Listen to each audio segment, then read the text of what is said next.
The production of this program is made possible thanks to the support of the following and viewers like you. Even with uncertain economic conditions, Canada's labour market is still hot. Unemployment is running at 4.9%, which in essence is full employment. There are more than 1 million job vacancies across the country. Some sectors like healthcare and social services are seeing vacancies and demand for workers climb higher and higher. The Immigrant Employment Council of BC develops and promotes solutions for BC employers to attract, hire, and retain immigrant talent that can meet current and future labour force needs. Its employer-focused resources and programs help businesses of all sizes and sectors across BC integrate skilled immigrants into workplaces. Immigrant Employment Council of BC CEO Patrick MacKenzie recently attended an international meeting on migration in Berlin. At that meeting, a large group of people who are both elected and public service leaders examined vital policy issues, and then they informed migration policy making processes across Europe, North America, and Australia. With Canada on track to bring in a record number of immigrants in 2022, MacKenzie says it's worth asking whether economic admissions reflect employer and sector needs, whether immigrants will be set up for success if economic conditions worsen, and how we can make BC the #1 destination for the talent we need. I invited Patrick MacKenzie to join me for a conversation that matters about filling staff shortages with high-quality talent from around the world. Patrick, welcome. Thank you so much. We do have a challenge here, don't we? We do. We have it right across the board. How did it happen? Like, what has happened? Is this new, or is it part of something that has been a trend for decades? Well, it's not new. I mean, we've seen the data for decades. We have. I mean, the demographic data was there. It was very clear. We could see the trend line, where we were going in an aging population. And then, as history has shown us through all sorts of revolutions, sort of technological revolutions, as we see major changes in the economy, we don't actually see fewer jobs, we see more jobs that come up. And so with a declining population and a growing economy, it was inevitable that we could end up in a spot like this. So is immigration the magic bullet here? Because we know that we have a declining birth rate. Like in Canada, we don't have replacement birth rate. Yeah. So is immigration going to fill the gap? And can it do it on its own? Well, it's not a silver bullet. Like any complex issue, there is no silver bullet. It would be lovely if there was, but sadly, no. Is it a part of the solution? Absolutely, and it's a really important part. We've seen it in BC in the labour market outlooks for years and years now, that immigration has been and will continue to be a significant part of the response to labour market needs, but it's not going to be the only one. How do we, though, get this broad mix of talented people in so many different sectors into the jobs that they are in many ways, or probably even exceed qualifications, but they're not recognized here in BC? I'm thinking of doctors as a perfect example. Sure. And doctors from the United States face the same challenges as a doctor from France or Israel. Yeah. No, it's a huge challenge. I mean, when we talk about barriers to full employment or meaningful employment, however you'd want to term it, we've been talking about them for decades, 50, 60 years. We talk about, the non-recognition of foreign credentials. We talk about language barriers. We talk about a lack of Canadian experience. We also talk about a lack of connections in the community, like our networks. That's how, oftentimes that's how I found my jobs, right back from being a kid, right out of university, and I'm sure it's been the same for you. I think, though, we have to be honest about how we have those conversations, about the importance of credentials, and help shape the conversation a bit differently. Doctors, really important, and obviously having doctors as a regulated occupation, very important. Mm-hmm. Nurses, lawyers, engineers, same thing. But that represents about 20% of the labor market. 80% of the labor market's unregulated, so that takes a candidate convincing a hiring manager that they can solve their problem. And so if we can help change the conversation for those 80% of the occupations to one of skills and competencies, and what can you tangibly do, I think that will go a very long way to helping solve some of this mismatch that we're seeing and this underemployment that we're seeing in the economy. So how do we convince employers? I'm going to tell you a story about a fellow who extraordinarily talented within the hospitality sector. Yeah. He came up through his career at the #1 hotel in India. Like the level of service exceeds most hotels around the world. He and his wife immigrated to Canada because they were thinking about their daughter's futures. Yeah. He then went to the top hotels in Vancouver, and they all said, but what kind of Canadian experience do you have? And he persevered enough, but he had to convince them to say, okay, hospitality has been a big industry in India for 500 years. We've innovated in so many ways. How has Canada contributed? But he has to be forceful. Yeah. Well, when you're new to a country and you're trying to find your way and so on, how do you make that work? And if we can't make that work, how do we get him to then send the message back home? Come on over here. This is a great place. Yeah, well, and it is tricky. And it's really unfortunate to hear that it would have happened to him in that industry, because the tourism and hospitality industry in BC in particular, but Canada more broadly, is actually really good at focusing on skills and competencies. They have tremendous competency frameworks for occupations, and they ladder people up. I mean, oftentimes a GM started out, cleaning rooms. Yes. So you see how they work through. And so it's unfortunate that he would have faced that. It takes a lot of effort to help industries and help individual employers to change their thinking around how they do their hiring. And oftentimes they say it's around perceived risk.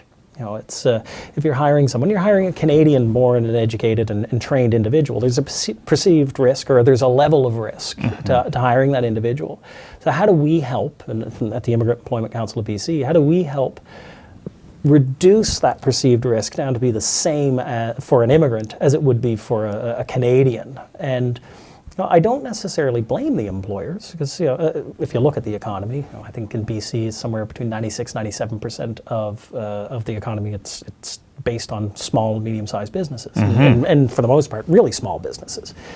Those are employers who don't have an HR team. They don't have these broader, sort of more broad-based resources to be able to navigate candidates that look a little bit different than the norm. Got to get you to hang on for a second while we take a quick commercial break. We'll be right back. The production of this program is made possible thanks to the support of the following and viewers like you. So, how does a small business in particular, as you say, without an HR department, say, okay, I want to recruit that kind of talent because I'm having trouble competing in an industry in British Columbia that is gobbling up people, like in my business, for instance, in the film sector. Okay, well, where are the other people? They're hard to find. But I don't have the resources to go out and find them. Do I have to wait for that person to choose to come to Canada and then find me? Or is there something that I can do to help to motivate that process? No, well, it's both, really. I mean, it's both. There's a tremendous talent pool that's already here that's underused. An immigrant talent pool. Not talking about even other segments of the population that are sort of underused in the economy.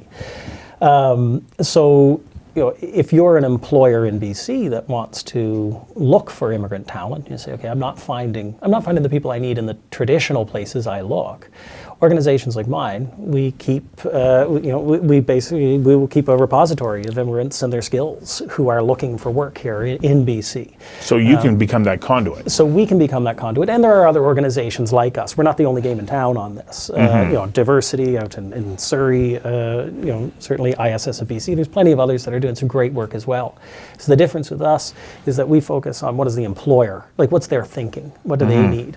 And so part of the solution for us as well is that we not only do we want to help the employer understand how they can look at a different sort of talent pool, but we also want to help that talent pool understand how to present themselves to the employer in a way that resonates with the employer. So who has the responsibility here to create the environment in the workplace that welcomes that person in and then lets them ramp up to understanding the culture of the company, the country, and enhancing their skill set. Sure. Well, I mean, it's a shared responsibility. It's again, wouldn't it be nice if there was just a nice, pat answer? When it comes to the company and sort of welcoming people into the company and creating an environment where any new employee can thrive, well, the business owner and the management team and ultimately the other colleagues and the other employees there all have a part to play in that. When it comes to helping people understand Canada, people from outside of Canada understanding what the labor market is like, what it's like to actually work in the Canadian environment, and we talked about that lack of Canadian experience and how that's been a barrier. That's something that we want to help with. So we've created a program. It's actually funny. We were talking to employers and mentors. We check in regularly with them to see how things are going. How do they like the candidates that they're seeing from us? How do they like the tools and the programs we offer? And we started hearing a recurring theme around the immigrants who were coming to them, the candidates that were coming to them, weren't quite job ready. They had been taking training. They had been going to sort of the government-funded training and privately funded training and you name it, but they were still seeing this unevenness to how job-ready folks actually were. And what it meant was they weren't being successful either in the interview process or they were getting hired and then they were losing their jobs because they weren't figuring it out. And the company didn't necessarily know how to figure it out either with them. And so we asked them, we said, well, what are the deal breakers? What makes you say no to a candidate, immigrant or Canadian or otherwise? What makes you say no if you either see it or don't see it? And it's funny, when you ask a question, people will answer it. So they told us, and so it was. Well, share. What were the answers? Well, most of it really centered around sort of what we call the soft skills, and it's around communication. It's about this, expectations and how to sell yourself, sort of the marketing of yourself in an interview process, how to work with your colleagues, things like punctuality, and it's hierarchy the hierarchy in a Canadian workplace is very different than hierarchy in other countries. In most cases, it's a lot looser and a lot flatter. Here. Yeah. And so what we did is we then pulled together a group of employers, pulled together a group of service delivery partners, so other community-based organizations that work directly with immigrants. And we said, okay, we want to build something that meets this need, that works for immigrants, that they can understand what an employer wants, but it gets the employer the result that they're looking for so that they'll actually hire them. Because ultimately the employer is the final gatekeeper, right? And so we built this thing, and it's called Ascend, and it's an online program. We launched it just as COVID hit, so like the timing was perfect. For this. It truly was. It's 7 online modules, 8 workshops, and we have dozens of partners right across the country who are using this now for their immigrant clients. And we're seeing some great success with it. We're really happy with how it's turning out. And it's gamified, there's video, we have VPs from banks and CEOs of companies in there talking about, some talking about their immigration journey and how they got to where they are, and others talking about, I'm Canadian born, these are the things that I didn't know, these are the challenges I faced, and recognizing your talent and kind of helping work through the process. So. This is our second break. We'll be back in a moment. The production of this program is made possible thanks to the support of the following and viewers like you. Wow. And so, how many people are you working with right now? On the employer's side, we have hundreds of employers. There's about 170 sort of employers in BC that we're really engaged with right now. But overall, let's say we're in touch with 800-900 employers in any given year, and then say 1,000, 1,500, or maybe a bit more immigrants in any given year. So you're, in essence, matchmaking. Well, we're trying to in some ways, and it's not so much a dating service. Well, I guess you might say it in some ways, but we're just helping people. We're trying to help people understand each other. Ultimately, it's up to them. Right. To make the move and make the decision, but we want them to understand each other, and we don't want there to be this unnecessary confusion and these unnecessary barriers to employment. Because ultimately, for Canada to succeed, the people who are here have to succeed. You know, Canadian immigrant, you know, the temporary resident, people have to feel that they're successful. And certainly when it comes to attracting the talent that we want from overseas, we need to have a compelling story. You mentioned that I was in meetings overseas, and what struck me was this common theme across countries, you know, right around the world, that are all facing the same challenge, the same labor challenge, the same skills challenges, housing, you know, all of it. And so Canada has always been seen as a leader in immigration and integration, but other countries have been paying attention, and they're starting to emulate what we do. So as a country, we have to make sure that we're doing it well so that immigrants have a reason to pick us. Is one of those reasons the fact that when you immigrate to Canada, you have a pretty rapid path to permanent residency and then full citizenship? Because I know there are other countries that need migrant workers, but they don't give that full citizenship component. They segregate people who have come in to work. Yeah. Is this essential, especially if we want to attract the kind of talent that brings their children go to universities here, and they continue to grow, and as you say, then over time build out networks that become fundamentally important to success? Well, you know, I think you've really landed on something very important there, and that's people have to see a future for themselves. Yes. You know?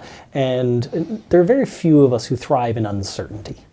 You know, we might do well with it in certain areas for a very short period of time, but you need to give people a sense that they belong.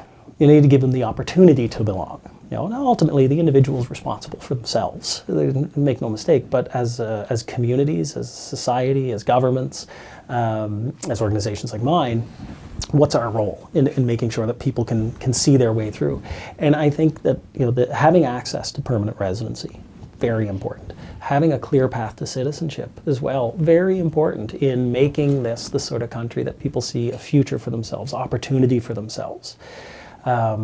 People are going to want to come to Canada. So I remember at the beginning of COVID, as borders were shutting down and people were complaining about how we were handling COVID as a country, saying, well, immigrants are never going to want to come here. And I started to laugh. I said, well, have you ever been anywhere else? Like, it's like Canada's a pretty desirable place. Like, the problem is we know all our own warts. You know? You know, but other people are looking inside and saying, man, this place is fantastic. And you know what, they're right. It is fantastic. And people want a piece of that. Yeah. Again, historically the American dream has been the platinum standard. Yes. And then recently we've seen a change where Canada is actually, that Canadian dream is what more and more immigrants are saying are their number one choice. We want to stay there. You know. So what kind of responsibility do we all have to appreciating and creating a society that says, I respect you? Yeah. And if you don't understand something, ask me, I'll help you understand, rather than yelling at you like, learn how to do this or that. Yeah. Do we all individually have a responsibility? I'm going to say yes. I mean, I certainly believe that. I'll tell you a story. Actually, it's about two people that I met over the summer. Ukrainians who had come to Canada. They came here before the war, though. They were not part of this recent movement. And they landed in another part of the country. And I met them independently of each other, but a week apart, funny enough. One here in Vancouver and one in Victoria.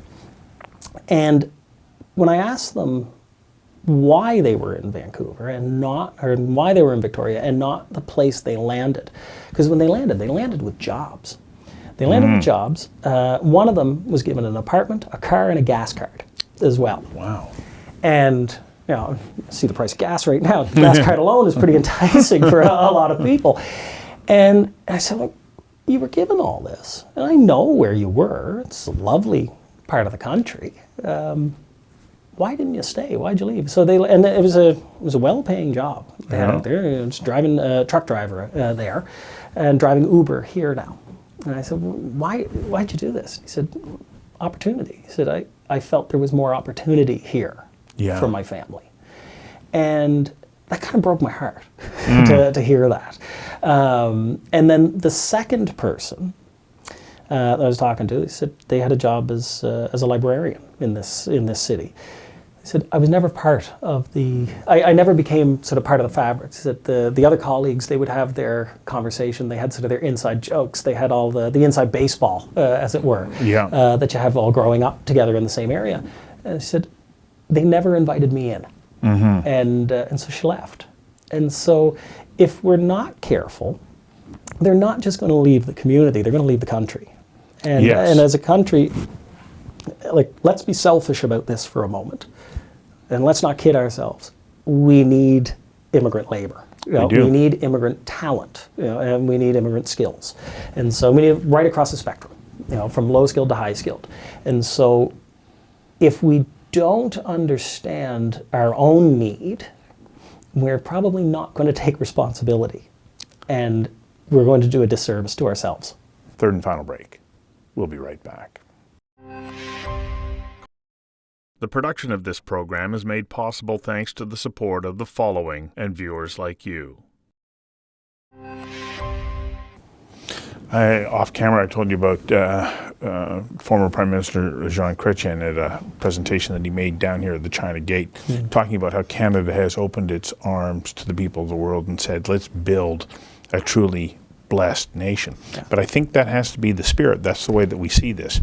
The only way that Canada is going to realize its full potential is if we look at it as a collaborative experience, attracting people from around the world. Oh, absolutely, and I loved that when I heard it, because it is true. And don't get me wrong, I said there is immigrant underemployment. There are rising and have been rising incidences of hate crimes, and certainly anti-Asian hate crimes that we've seen here on the West Coast in particular. But by and large, Canadians are supportive of immigration. Like, let's not, like, we certainly need to focus on some of the darker pieces so that we can address them. But Canadians do want immigrants as a whole, and Canadians are welcoming of immigrants. Now, we get our license to do immigration because people believe that immigrants contribute. They also believe that we know who's coming over the border. We know who we're welcoming, and we don't have sort of a leaky border or a porous border. We're also really lucky in Canada. We're blessed by geography. We can manage our borders well because of the oceans and the Arctic Ocean, and then the United States below us. So, for an employer right now who's saying, okay, well, how do I find out more? Where do they go, and what would be initial steps? Sure thing. Well, I mean, our website's a great place to start, iecbc.ca, and that's not the insurance company, but iecbc.ca is a great start.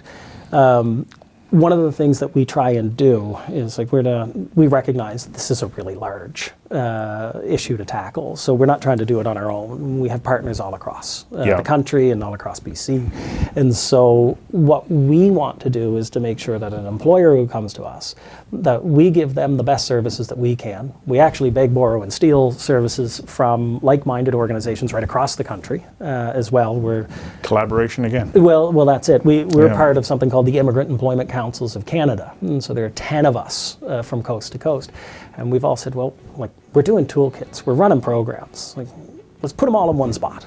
And so put them there, because somebody in Vernon might be able to benefit from something made in Halifax. And so let's do that.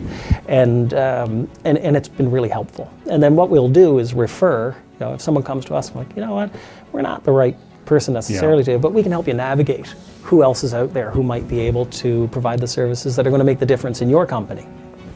Well, I think it's vitally important. Thanks for coming in and sharing with us. Oh, thank you so much. It's a pleasure.